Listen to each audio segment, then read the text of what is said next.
So, hello and welcome everyone to Launchpad, a podcast that is dedicated to helping entrepreneurs and business owners succeed. Our show features industry leaders and experts sharing their insights and experiences on how to thrive in today's fast-paced business landscape, from social media to SEO, from productivity to profitability. We cover it all. So join us as we explore the latest trends and innovations in business, marketing, and technology. Whether you're just starting out or you're a seasoned pro, Launchpad has got something for everyone. So buckle up and let's blast off to success. Oh, I love it.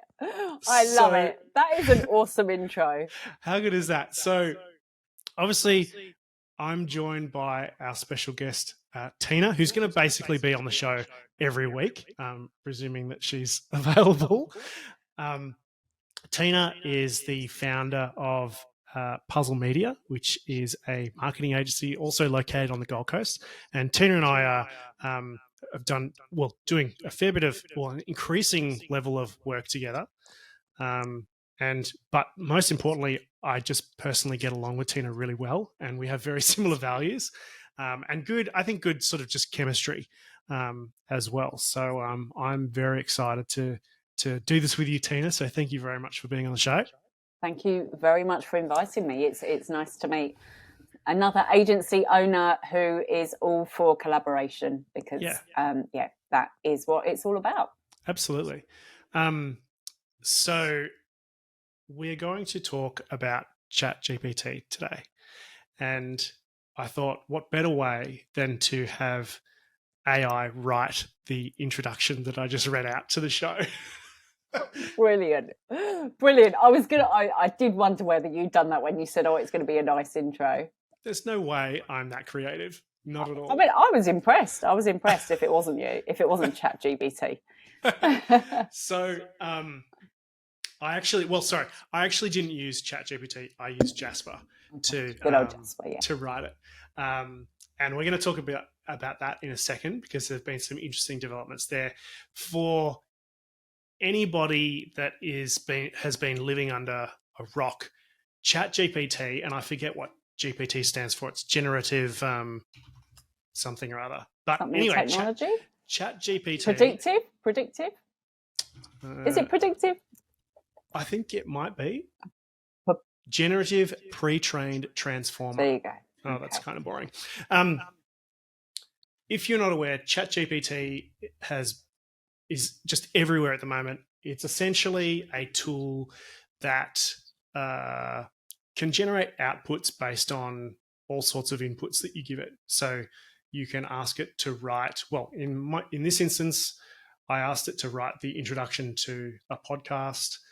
You can ask it all sorts of questions, and it will kind of give you an answer and attempt to, it'll write the answer, but it'll attempt to solve the answer for you as well, I suppose. I think it's a very interesting kind of a technology, but in some ways, I also think that it's new and it's not new. In some ways, I kind of equate it to the I'm feeling lucky button on Google. Yeah. Like if you said, hey, Google, oh God, my speaker's going to turn on now. If you ask Google to give you the introduction to a podcast, for example, and you click the I'm feeling lucky button instead of just bring up the 10 links, Google's going to load up instantly the first website that it believes answers that question. And so in a way, I feel like ChatGPT and all these AI tools that are just springing into existence are in some ways doing that, but kind of to another level. Is that sort of how you see it, or what's your take? Yeah, look, we have been using this kind of technology for a little while, and I think you guys have as well from our conversations. So I purchased a license for a software, and I knew we were going to talk about this today. So I purchased it in 2018, and it was software that helped write landing pages and email copy and Facebook advertising for information, like online information products. And so I was in the process of, I'd launched a couple of online programs at that point. And it was more for me that I'd purchased it actually for my Tina Hay stuff. And it was, you had to put in quite a bit of info, but it would spit out some really good bits and pieces. Now, that license cost me about $1,000 to have 12 months access. Following on from there, I think it was 2019, maybe it was 2020, I got introduced to Jasper, but back then I think it was called Conversion AI or something? Yes, originally. And then it was called something else beginning with J, like John or something. It was another Jarvis. That was it, Jarvis. Because I think they got not John. I think they got a legal letter from they did. Marvel. Yeah. They did. So started playing around with Jasper, and where we found it really useful in the agency was for those prompters for headlines, for those attention-grabbing headlines for emails or for Facebook ads.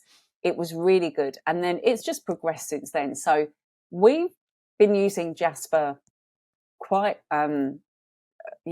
regularly. My team has been for a good couple of years, 2-3 years. So Chat GPT is almost like an extension of that. And look, I think it's another tool that can fast track what you need it to do. I have a lot of thoughts. On it, so it depends how deep you want to go into it. I think, is it ever going to replace a human being? I just don't feel like it does. And maybe I'm biased because I come from a copywriting background and writing copy and sitting around with ad agencies in my marketing days. And I just don't know that it does the human emotion element as well as a human being. So I think it works really well as a base. I mean, that's certainly how we use it when we do use it for our clients. We use it as a baseline to kind of start something, because it's always easier to edit and build on something rather than staring at a blank screen. 100%. And when you go into the forums of people that use, we're probably both in that Facebook group for Jasper. Yeah. A lot of people are like, oh, hey, I had the AI write this content and it's wrong. It's factually incorrect. And it's like, well, yes. Yeah. And I think that is the important thing that a lot of people are not aware of. They are asking a question, and Chat GPT, it spits out word by word really quick, so it looks like there's a computer that's typing to you on the other side. Yeah. And so I think people are making the mistake of thinking, when I ask it a question, it's giving me the correct answer, and it totally may not be. Absolutely. It will be attempting to write something that looks like the correct answer or looks like material that it has seen about that topic. But you definitely, the people that make Jasper, they say, this is a tool for dealing with writer's block. And so you still need to fact check it. You still need to give it, it's garbage in, garbage out. So if you give it rubbish input, then don't expect it to give you a hyper accurate output. That being said, Microsoft purchased Chat GPT for $10 billion because essentially, and I think it's a genius move. They essentially think that this is the future of search for this exact reason, because people are asking it questions and getting answers. They're like, well, maybe we can just build this into the Bing search engine. And I think it's a genius move. I think they've absolutely caught Google asleep at the wheel. They really have. And now Google's like, oh, we're doing AI too. Nobody cares. Yeah. Too late. And look, Google may come out with something, and I would fully expect them to come out with something awesome. But, Microsoft is sitting on a massive opportunity to really increase their search engine, how it works. They really are. I guess that the question is then how long is it going to take for people to, if that's the kind of route that they're going down, I mean, do you use Bing? Do you use Bing as a search or Google yourself? I use Google, Yeah. but I did go onto Bing to just have a little bit of a mess around with how to see how are they actually starting to integrate this Yeah. into their search. And I only had a really little place, so I can't really comment on Yeah. it too much. Yeah. But I mean, you're not going to spend 10 billion just for the fun of it. No, absolutely. And this is so the reason I was like, I am not, I mean, I don't use Bing, but I know that, you know, it is, people do use it, you know, and people, you can optimize websites for it. And there is a certain amount of search on there. So I guess it's are people going to transition to Bing quickly enough before Google actually brings something out? I don't know. It's a question. It's interesting, and I know that I believe I haven't seen it, but I believe that Chat GPT has introduced some pricing usage-based pricing threshold or something like that. Okay. So what I would expect, like if I was Microsoft, I would say, hey, let's offer it free forever, unlimited use if you're on Bing. But let's start charging Yeah. people if they want to use Chat GPT, or maybe shut it down altogether and go, hey, this Yeah. is now on Bing or whatever it This might is now be. over there. And Yeah. essentially force people Yeah. through their wallet to Yeah. use Bing. And I think a lot of people would do it. You know, there are people that are running huge businesses and doing all kinds of stuff that they're like, well, I don't want to pay for it, so I'll go use Bing. I think there are absolutely people that will do that. Yeah, absolutely. And I don't, so I had my cousin visiting from the UK, and her and her partner were here not that long ago, a couple of months ago. And he was saying that, you know, and he's in tech, he loves it all. He said that he just has got the paid version because for them, they can only use it, you can only use it for free at certain times. Yeah.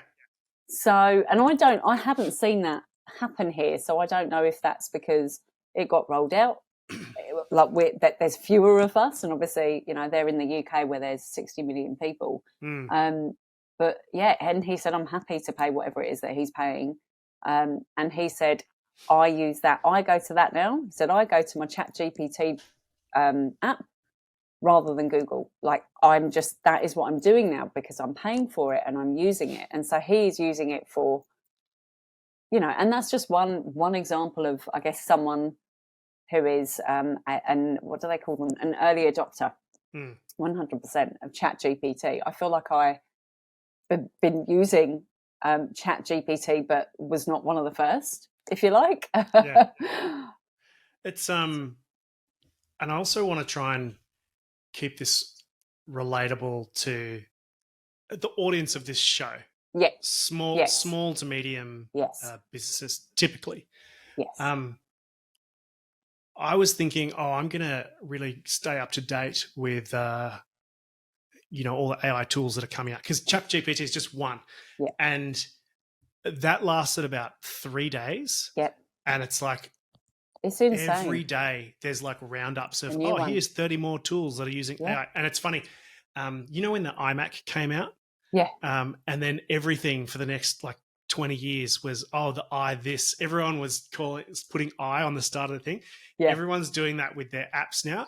If you're releasing an app, they're finding some way of saying, it's got AI in there. It's got AI in it. I know. AI is like the thing that it's like the hot new buzzword that everyone wants to have. Otherwise, you're not cool, essentially. Yeah, absolutely. But it's very like I think for regular folks running their business, these AI tools, and there are a lot of them out there, at the end of the day, AI or not AI, whatever, it's all about really just efficiency. You might be able to do something better, but in my mind, most of these tools just do something faster that you might be paying someone to do by hand. Is that how you see it? Yeah, absolutely. Look, I think that there are so many, from a business perspective, from a small business perspective, tapping into AI is a great time saver. And so if that means the difference between putting some social media content out or not putting some social media content out, then absolutely, definitely, it's great. There are a lot of AI tools that are, like you say, that are coming out. I'm seeing ones that help come up with creative for ad campaigns. I've seen that. Have you played? I don't know if you've played with any of the art ones. They are hilarious. I'm playing around with a lot of them. But I guess that the point being, they are, as you say, Stuart, they are there to be used in the context that they've been created, which is a time-saving shortcut.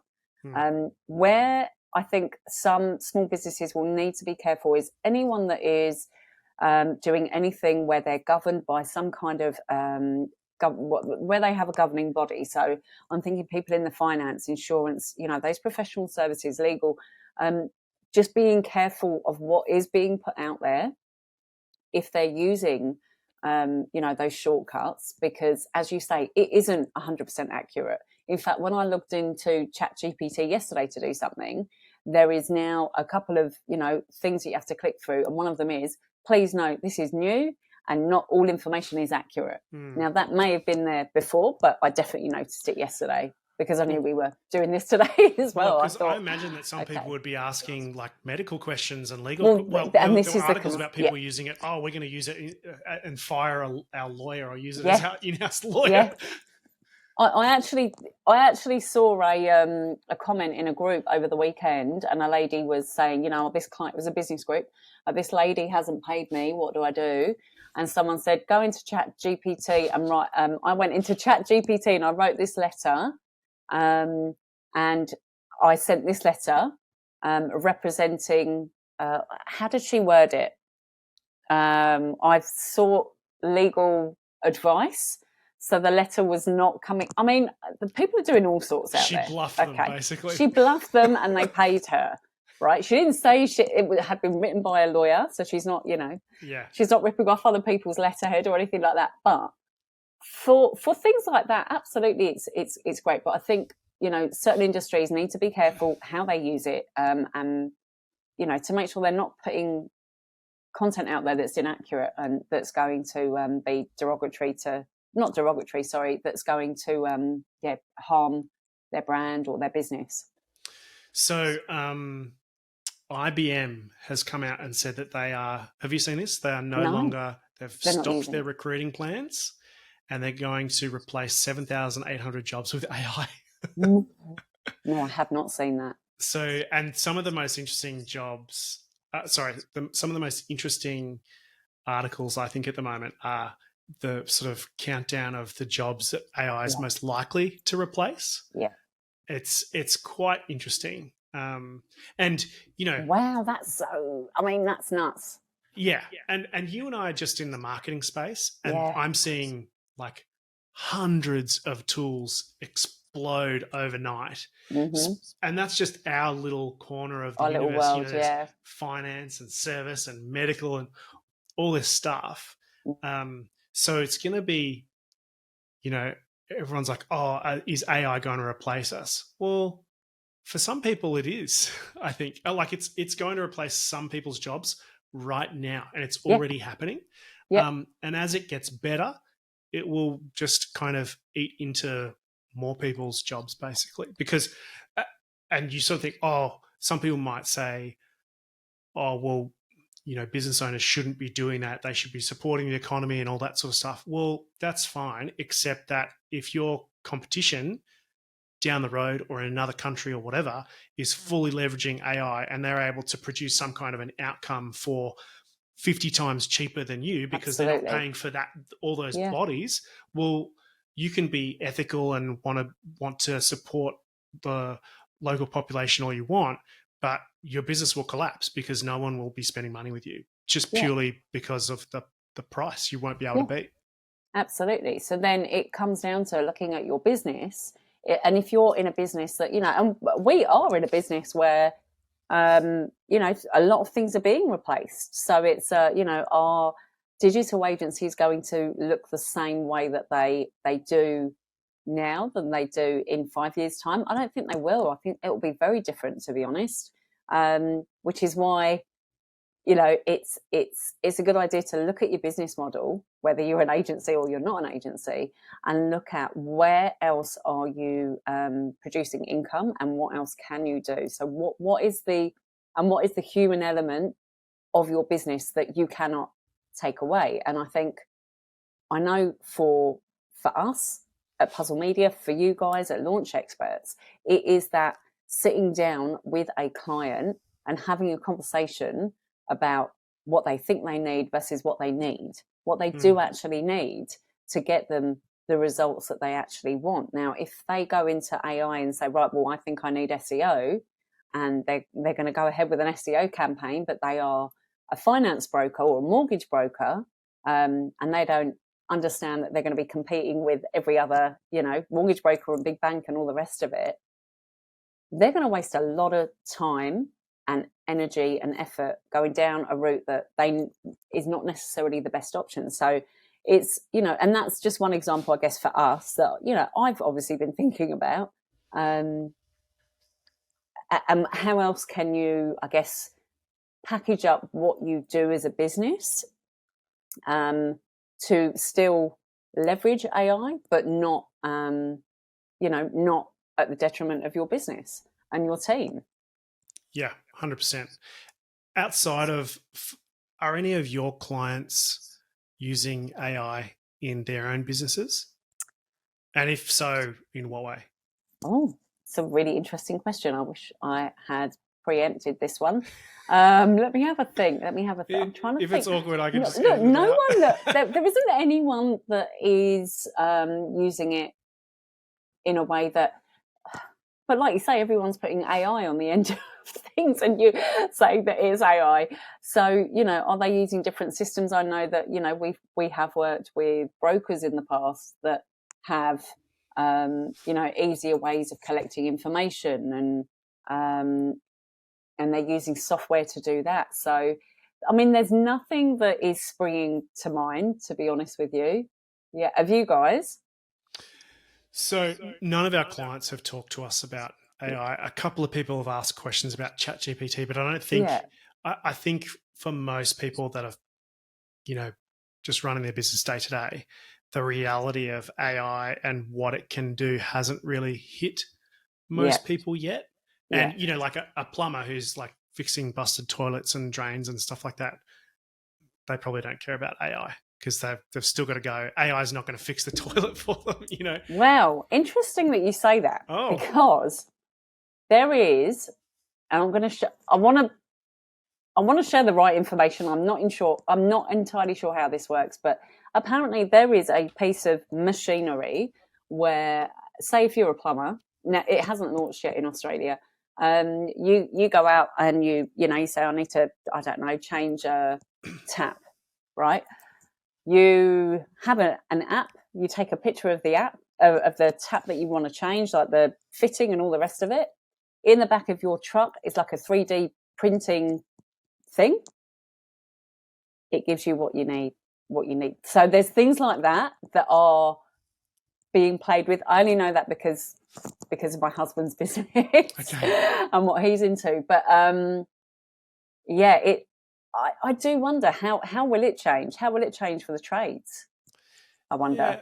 Yeah, that kind of stuff is interesting. I sort of wonder about whether AI will start to be used from more of a customer. Well, obviously it's going to be used for customer service, but to understand more accurately, like customer sentiment. Like if you were able to figure out through tone of voice or language styles, this person's got a 60% chance of leaving you a bad review or something like that. Oh, yeah. Yeah. Based on the things that they say to you. Yeah. That people, I think that I'm personally generally very good at picking up on people's small tone of voice things and micro expression stuff, but a lot of people are kind of oblivious to some of that stuff. So I wonder if people will start to use that to kind of control the customer experience and to stop people getting pissed off if they do a bad job, or to prevent them, or to go, hey, you need to give this person a little bit of extra love because there's an indicator that they are kind of not happy right now. But so how would they do that? Like, I'm thinking a restaurant setting is like, we've got a few clients that are in that space, and that is just renowned for, I had a bad experience where basically one of their courses was a little bit cold, and so they've gone on to Google and left a review. How would that even work? What would they have, like a little piece of something on their notepad that they're taking the order with? I imagine a scenario where, let's say, and this is like future. This is like the Jetsons. Yeah, this is Jetsons level stuff. Mind you, it'll probably come out next month. That if let's say there was the waiter has a microphone or something like that on them. I love that. And then it's listening to the conversation and picking up on the intonation and tone of voice and slight pauses when they're asking how it is and things like how's your food today, and they give a slight pause that the waiter may not pick up on, or maybe they don't care, or they're too busy. But the AI goes, hey, maybe give these guys there's an issue, a free dessert or something like that. Yeah. So it's almost like a lie detector test, but advanced without whatever it is that they do for that. Yes. On the movies, like lock you in a room and put you on a. But that would be extremely useful information to have. So let me tell you about, and this is we're going on a tangent here. This is Jetsons level stuff. So years ago, I was like, why aren't they? Surely they can use, because AI and machine learning is not new. It's just new in the way it's being used now.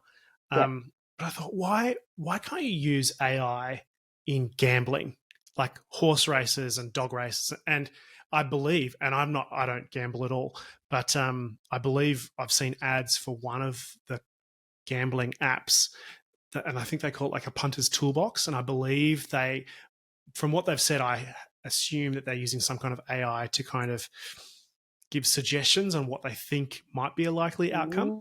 But what I really wanted to do years ago was, remember when Google Glass came out with the cameras in it and stuff? Yeah. I really wanted to make a system that could essentially, because that can take in video input, a system where you could go to a roulette wheel and it could essentially, through the video, understand the velocity of the wheel, the position and velocity of the ball, and maybe not give you the exact number, but you can narrow it down into a quadrant or something like that, that it's likely, there's an 80% chance it's going to land on this set of numbers or something like that. I was like, this would be the coolest thing ever. It would be, but I'm sure they did. Have they not? They've done that on every single Goodfellas movie and Ocean's 11, 12, 13, all of those. Have they not?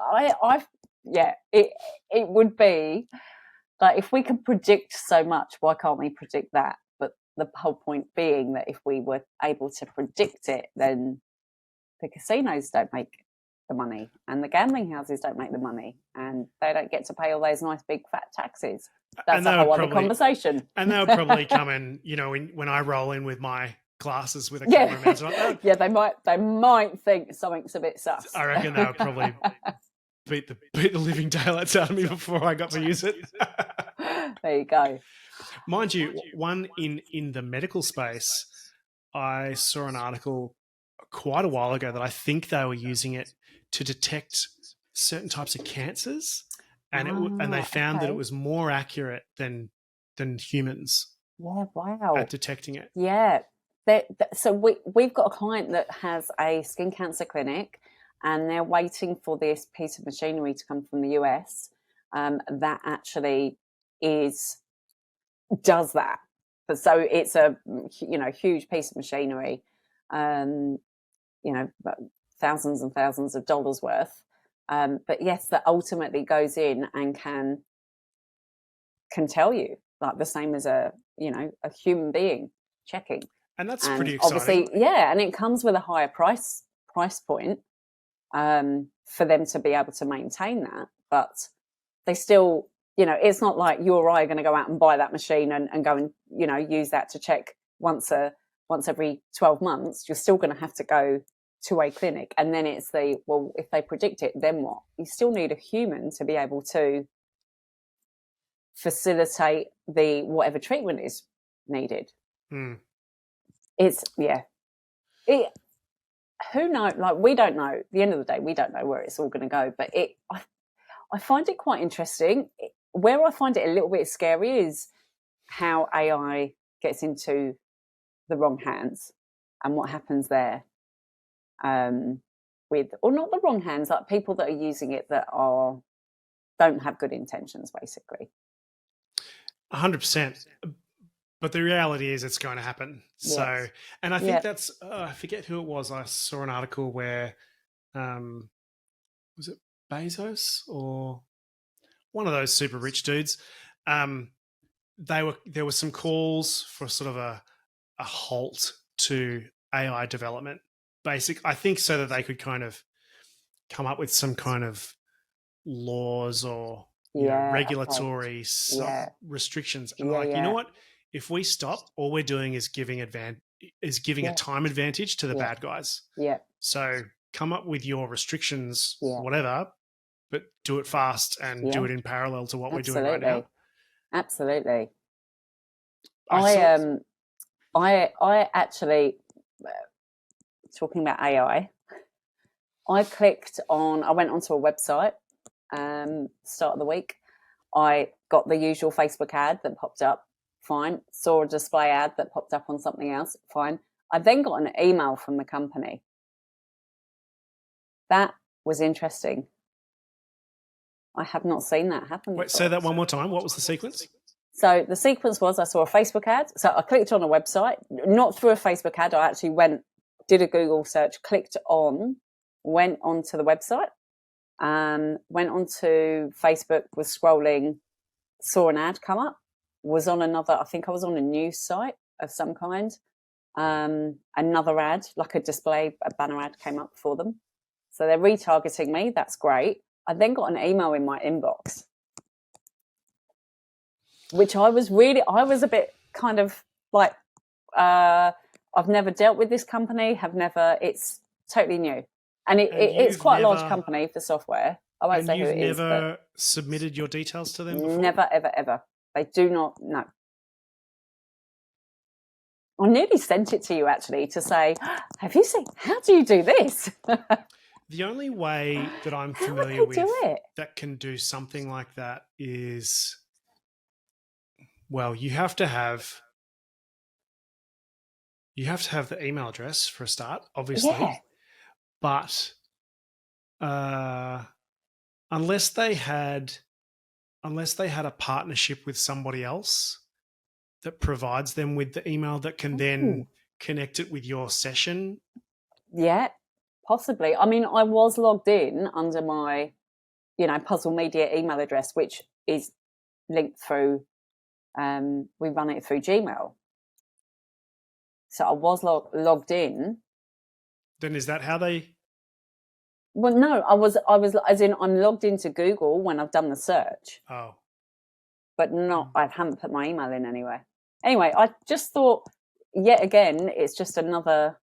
You should email them back and ask them how. I think I'm going to actually and find out. Know what's going on. Yeah.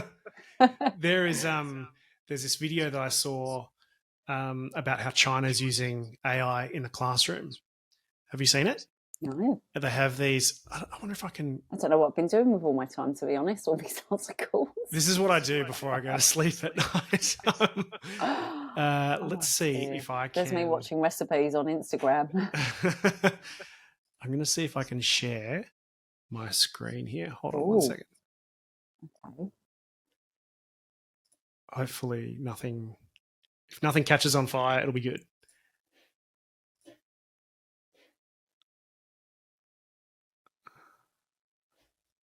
No, that's okay. It's going to be too long. It'll be boring.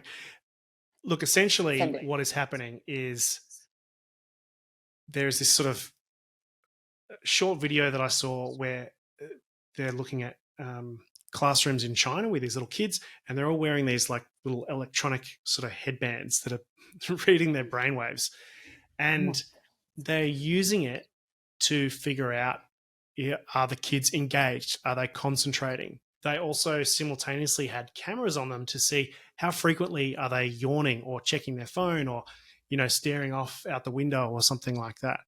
So, the evil side of your brain goes, oh, that's so horrible that they're, might be punishing kids if they're, daydreaming or something like that. But if you were to use it for good, to, enhance education in a positive way, you might go, okay, we're finding that this portion of the lesson is boring as, and kids just switching off. So how can we make it more engaging, or how can we improve the content and things like that, so that we've got these students that are having much better education outcomes at the end, just because they're more interested and engaged and, not staring at a fly on the wall or something like that. It's impressive, really, really impressive. Yeah, I'd be curious to see that, because I guess I can see where they're using it. It's really difficult when it comes to that kind of style of, because generally when you've got a classroom of children, you're going to have lots of different abilities and different things going on for different kids. So if that information, again, this is where, it could be, right, well, a third of that class at this part of the class or whatever it was, this part, when we covered this in the curriculum, a third of the class, got distracted. That could mean that third of the class actually possibly, I don't know, have some learning difficulties, or were unwell, or had, different sort of variables. I'd be curious to sort of see how they monitor that over time, and if that's, where that information is then getting fed into, and how that then governs future teaching and future education. And as a mum of three, that interests me. Like, that fascinates me into, wow, can they do this and actually apply it to help children kind of absorb the just ridiculous amount of information they're thrown at them on a daily basis at school? It's sort of like, when you're running like video content on Facebook and whatnot, and you can get metrics that will tell you when people stop watching the video. If this is your total video, let people stop at the 2-minute mark. It's kind of like that, but to the next level. It's interesting. Which I think is we do it with advertisements to understand what's working in video. This section of the video is just dull. We need to sort that out. Why not do it with other areas like education to make them more effective? It's a no-brainer in a lot of ways. Yeah, and are they just doing it in schools, or are they rolling that out in universities as well? I don't know. They showed like primary school age kids in this video. I would expect that you would, if it showed merit, you would roll it out everywhere. Absolutely. Because, particularly in China, they are heavily education focused. So, and in this sort of global race that they're in against the rest of the world, it makes sense. It makes sense to absolutely, let's have the brightest kids possible. Why wouldn't you do that? It totally makes sense. Have you heard, I'm sure you have, their Twitter algorithm for, allegedly, children, I say children, teenagers in China are fed totally different information on TikTok to help them increase their attention spans and help them with their education and help them learn more. And the rest of the world are served with the content which actually does the complete opposite and serves for shorter attention spans. And it's I don't know how true that is, but it would make sense.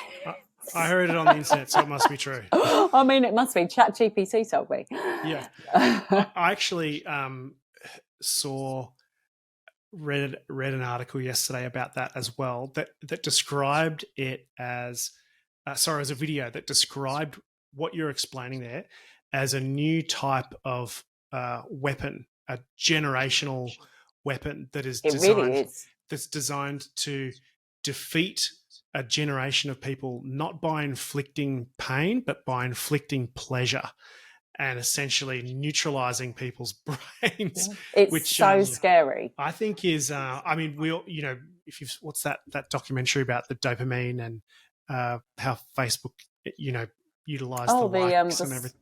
the social written an article about it. You know what I'm talking. Yeah, you know what I'm Yeah. talking about.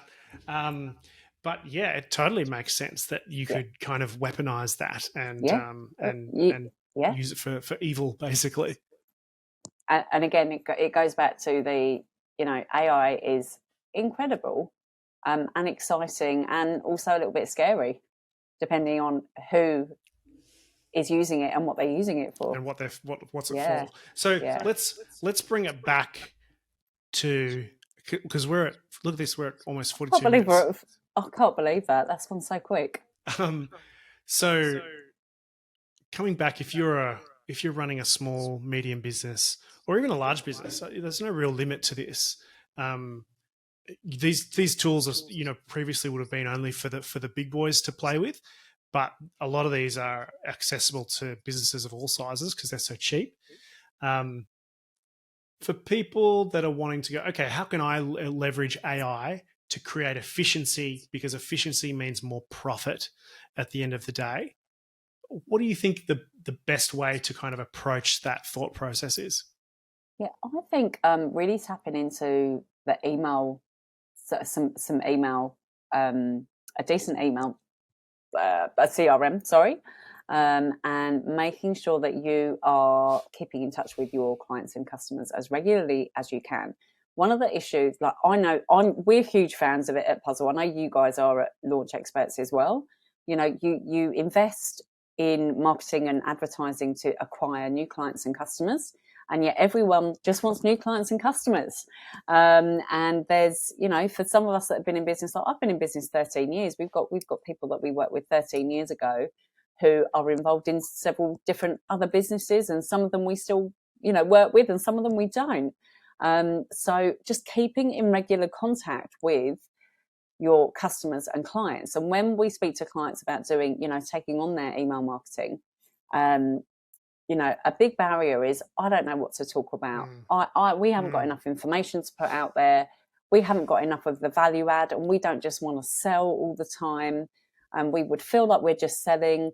But it's really, I think, using a combination of, if it was me, I would be using a combination of different tools to not only write the copy, but also take people on a journey for where they are. So if someone's inquired for X service, don't try and then upsell them to this if that's not where they are, if that's not where their problem is. Fix this problem first and then slowly move them up if that's something that's going to help them in the long term. If this product up here is not going to help them, don't sell it to them.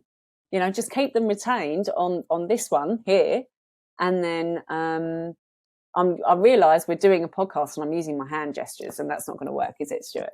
Well, I mean, people can see your hands. Just hold them up here. It's fine.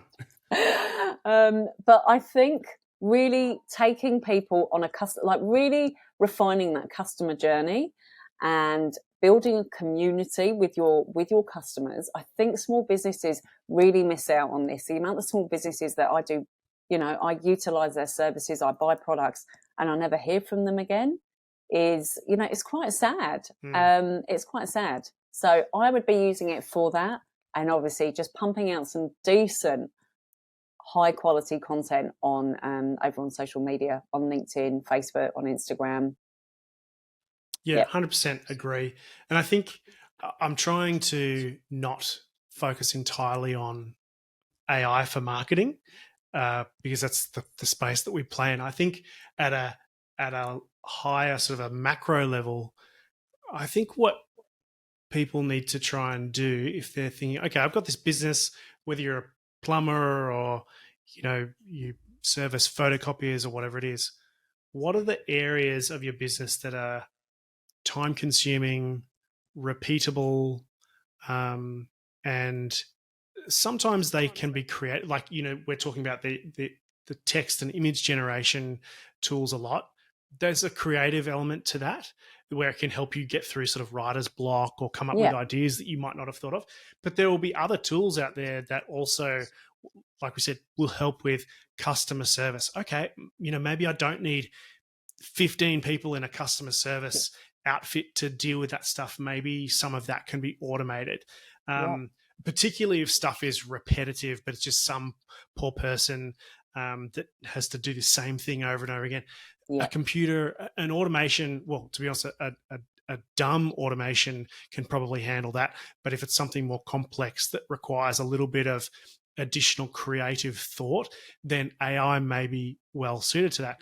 And I believe that there are tools coming out, or they're probably already out, that are allowing people to kind of custom create their own AI tool for their unique problems that they sort of have in their business.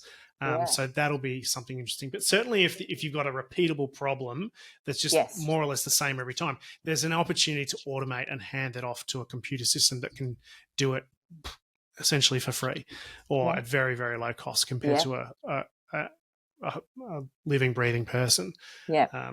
So I think this is going to be a topic that we will easily be able to revisit and look at different tools and kind of what they're doing and different developments, because it's never ending. It's absolutely exploding at the moment. So I think we'll come back to this one another time.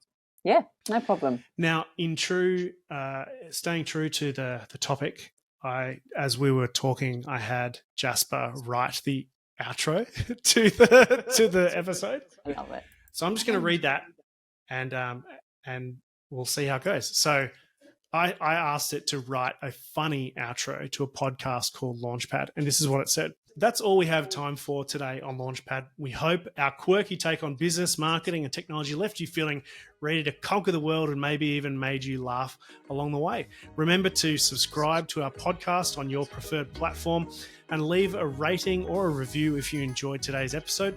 Join us for more comedic rants and valuable insight on tech and the ever-changing business world.